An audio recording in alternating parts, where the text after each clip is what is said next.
Hello everybody, so I'm here today to do my favorite books list of 2022, and there are 12 books in this list, 6 fiction, 6 non-fiction for no particular reason, so let's just get into them. So starting with non-fiction, I have An Apartment in Uranus by Paul Preciado, and this is a collection of snippets that Paul Preciado wrote in newspapers, and it talks about his transition from being recognized as a woman to being recognized as a man, though he also says that he does feel gender fluid in some ways. So his full name is Paul Beatriz Preciado, which is like Paul is male name and Beatriz is a female name, and he fought to have that in there because he doesn't feel fully male, although that's more what he feels more like.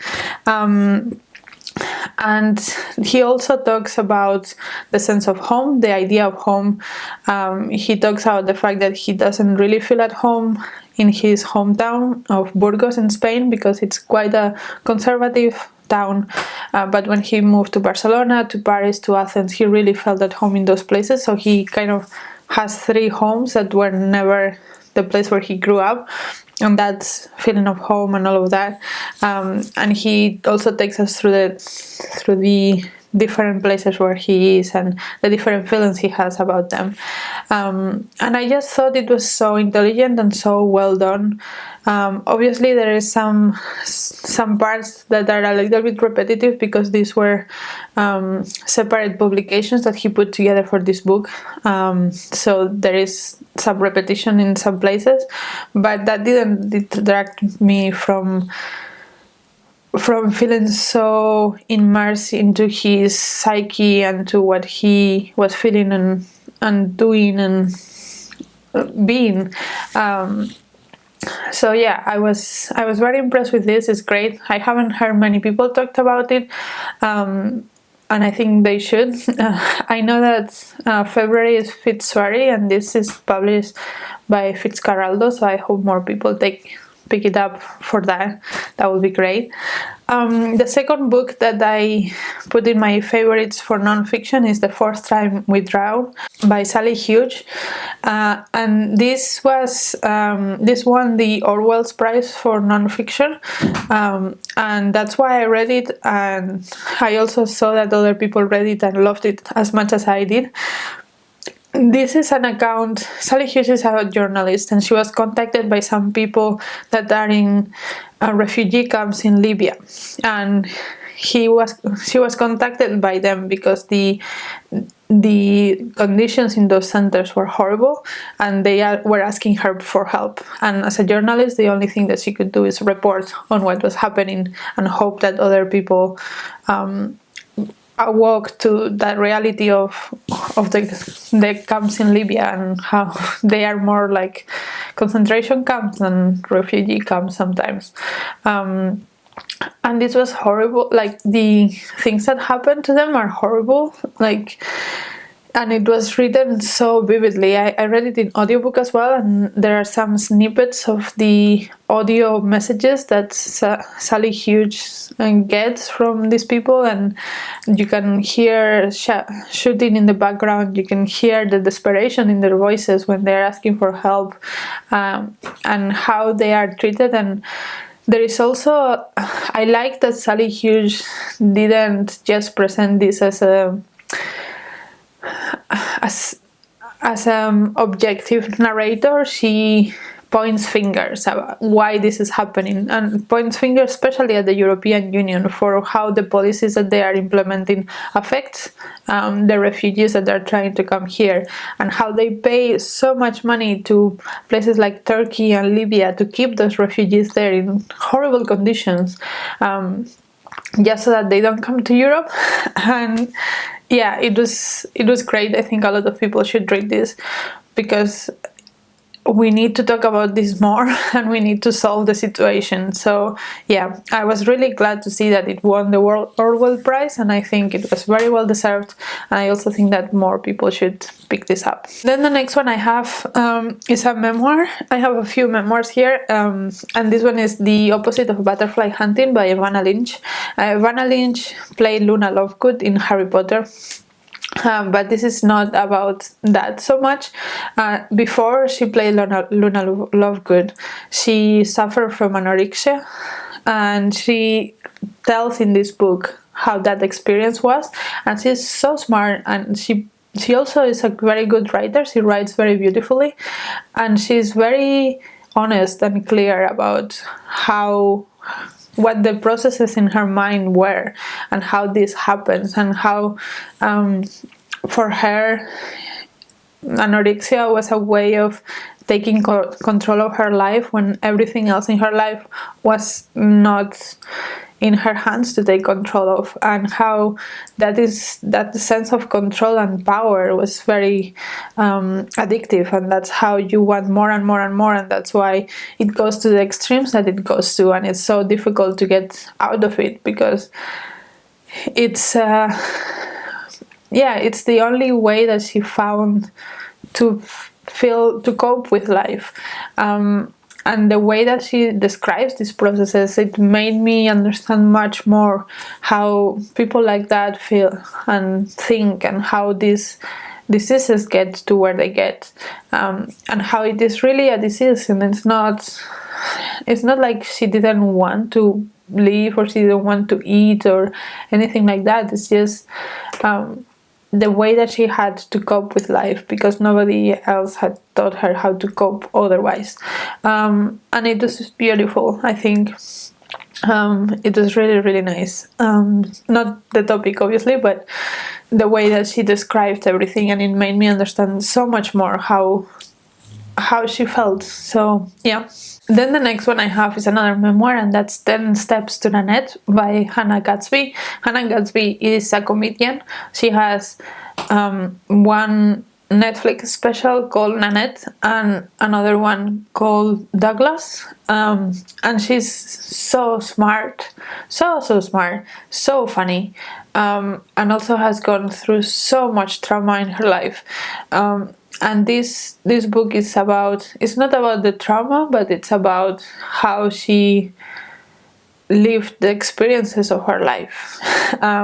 So, for example, she is autistic, and she also had abuse, like sexual abuse, when she was younger, and she talks about those things when she was younger, and she's like, well, I was abused, and everyone will tell you that I should talk about this more because it was very important, but for me at that time, that was not the important thing that was happening to me. The important thing that it happened to me that year is that I got a dog.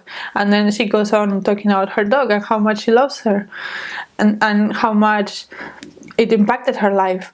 So she has a lot of little things like that it's like she has boundaries where she wants to have them, and she's not afraid to tell you that's a boundary that she doesn't want to cross. And even if it's a memoir, she doesn't have to cross a boundary, and things like that are in the text that just make it feel so much more intelligent, and like she's in control of what she's saying. And I really, really enjoy that. I think that she's super brilliant and super smart. And I recommend her Netflix specials as well. They are just brilliant. And you can get a sense of her sense of humor by that. Then the next one I have is The Empire of Pain by Patrick Radden-Keefe. And Patrick Radden-Keefe is so good at writing narrative nonfiction. I read Said Nothing a few years ago, and I think that also made my favorites of that year. And that one was about the troubles in Ireland. This one is about the family behind Oxycontin, the drug that is very addictive in the US and that's destroyed many, many people's lives, and how it got to that, and how the Sacco family was doing that, how they arrived to that place. And yeah, it's just brilliant. The way that he tells the story is completely captivating. And I think this book is also a lot more than about just the Sokol family and this pharmaceutical scandal. It's about how capitalism makes things worse for people, and how, despite that, we insist on making it the main thing in our lives. How capitalism works, and how it manipulates people in a way. So yeah, I think this one was brilliant, and I would read anything that Patrick Radden-Keefe puts out, because everything that I've read from him is just so captivating, and he could talk about the most boring topic in the world and he will make it interesting as well. And then the last one is Brown Baby by Nikesh Shukla, and I think this one is in my list because I enjoyed it more than, I mean, it was a good book, don't get me wrong, but I think the thing that made it more elevated to me is how relatable to me that book was. So this is a book directed to Nikesh Shukla's daughter, and how he and his wife were trying to break stereotypes, and how they were trying to navigate the fact that they have a brown baby. They have to educate into racism and sexism and all of that, and how they're trying to fight that, and how all of the insecurities that they have as parents to do that, and just be a parent in general. Like, how do you function when you have no sleep? How do you function when you have to, I don't know, hear crying for several hours every day and stuff like that?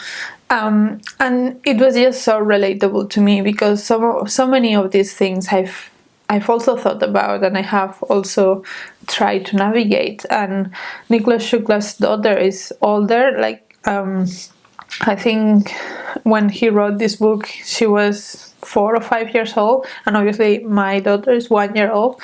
So I also got some ideas from things that I might want to look out for in the future.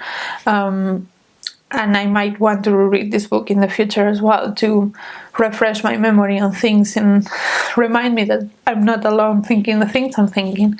So yeah, this was great. I think if you're a parent, this is great. You should read it for sure. And yeah, I really enjoyed this book. So that brings us to the fiction category. And the first book in my fiction category is Elena Knows by Claudia Piñeiro, which was shortlisted for the International Booker. And it's about an old woman in Argentina that has Parkinson's disease, and also his daughter has been found dead, and the police thinks that she committed suicide. But Elena believes that she didn't commit suicide, and so she goes into this mission to find out what happened to her. And yeah, this was so smart. It kind of has this tension of a mystery novel, but it's not actually so much a mystery novel. It's much more about the background of how relationships work, and how we only have one perspective from a relationship, and we think that we know everything about a person, but actually they have a whole life we don't know about, and they have a whole set of thoughts that we don't have about. And it's also very feminist, and it's also like it's also a huge representation for Parkinson's disease. Like, this woman goes out trying to find the truth, but at the same time sometimes she cannot walk because her legs stop responding, and she has to take a pill every 6 hours or 8 hours or whatever. And so her day is divided in 8-hour chunks, which is how long she has until she has to take another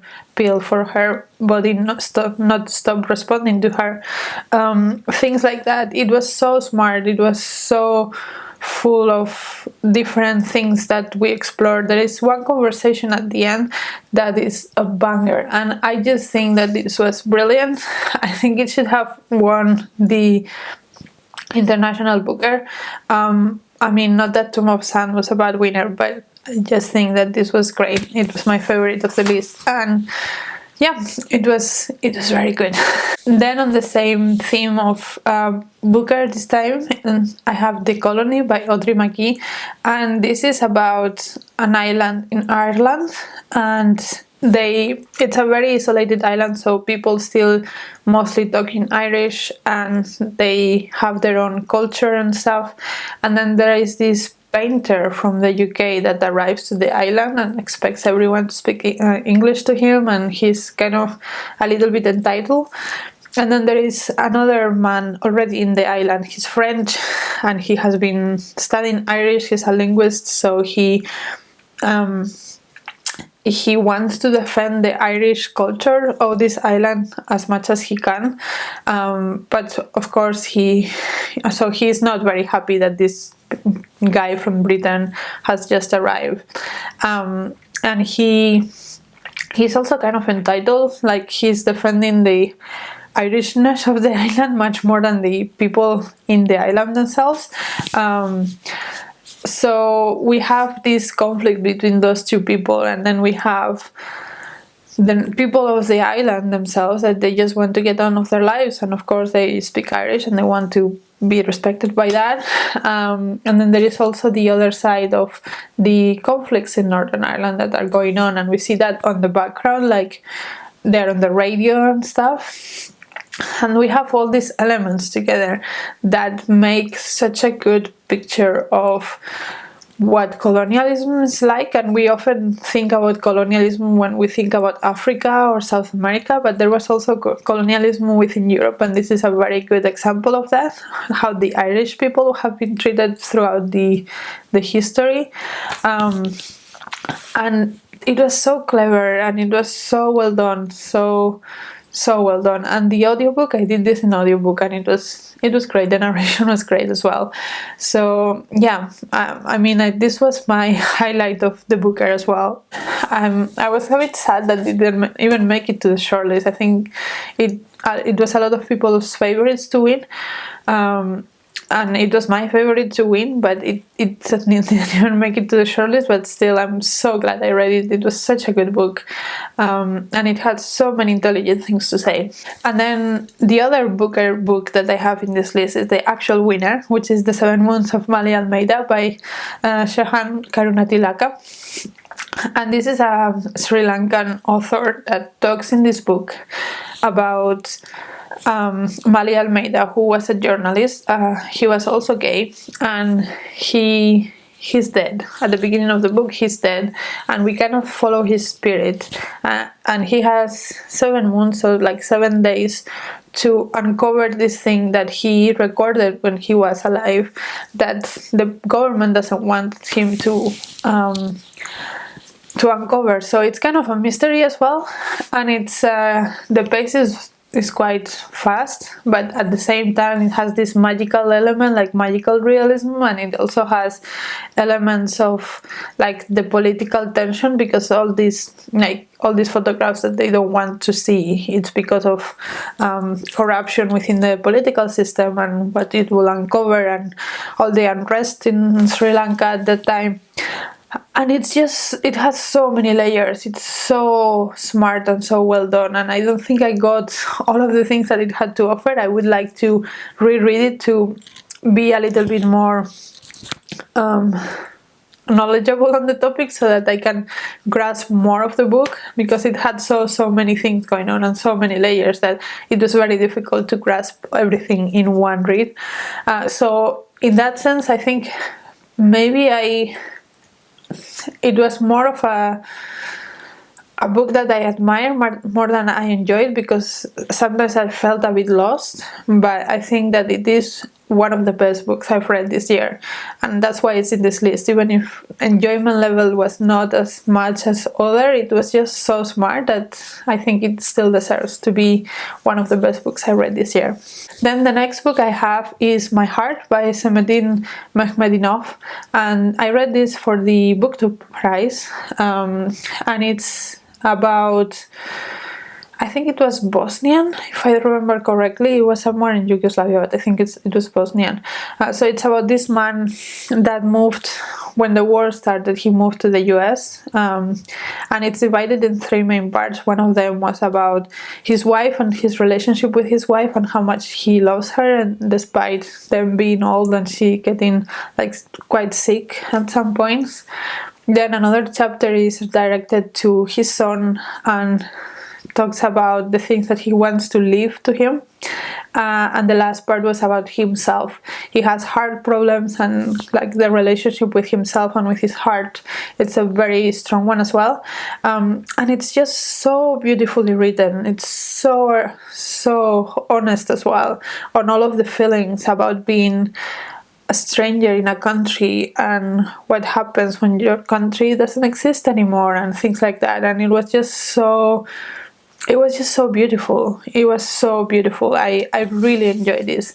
I think it's a brilliant book. I have read quite a few books from former Yugoslavia area this year for reading around the world, and this is definitely my highlight of that region. It was so nice. It also has little drawings that just add to any book. I would recommend again to everybody, because I don't think I have seen enough hype for this as it should have. Then the next book is The Love Songs of W.E.B. the Bois by Honoree Fannone Jeffers, and this is the one that actually won the BookTube prize for the fiction category. And this is a really big book, and it's kind of a family saga about this family, African American family in the south of the US, but it is like, I have read many of those, but this has something like it's more nuanced than a lot of the things that I read and it's the book starts from the beginning, so when like the African slaves first arrived to the US, and it shows a lot of the interaction between the Native Americans and the African Americans, which is something that I have not seen much about. How these two minorities, well, not really minorities, because at many points the white people were the minorities, but these two different oppressed people interact with each other. And there is kind of like a family mystery, and it was just so immersive and so well done.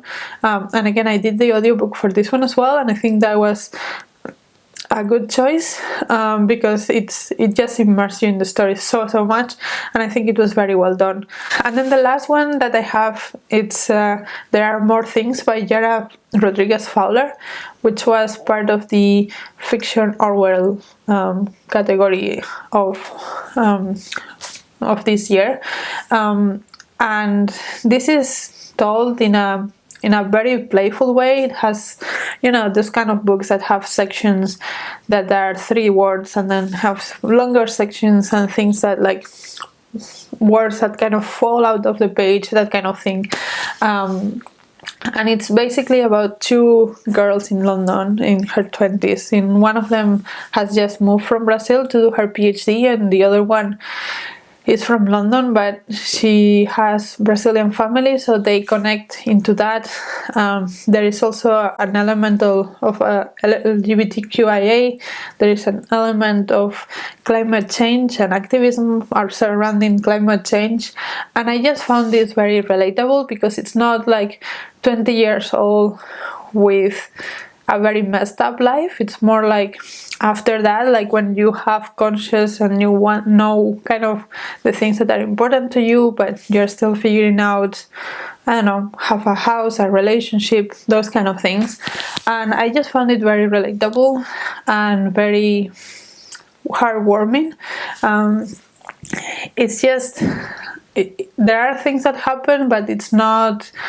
It's more about that feeling of being 25, 26 years old and starting to build your life and having friends and making friends and yeah, learning how to enjoy life, and at the same time as also learning what things are important for you and what you want to fight for. And yeah, it was very nice. It was very nice. And apart from that, of course, there is also all the meme worth debacle that happened in Kieran's Discord channel, which was always very fun to see and read. And just the book itself, it was just very nice. It was like a warm hug, which you sometimes need, but it was also not down warm hug. So yeah, those are all the books that I enjoyed this year, all my favorites and the ones that I wanted to highlight. Let me know if you have read any of these, or if you want to read any of these now that I've talked about them. And until next video, bye.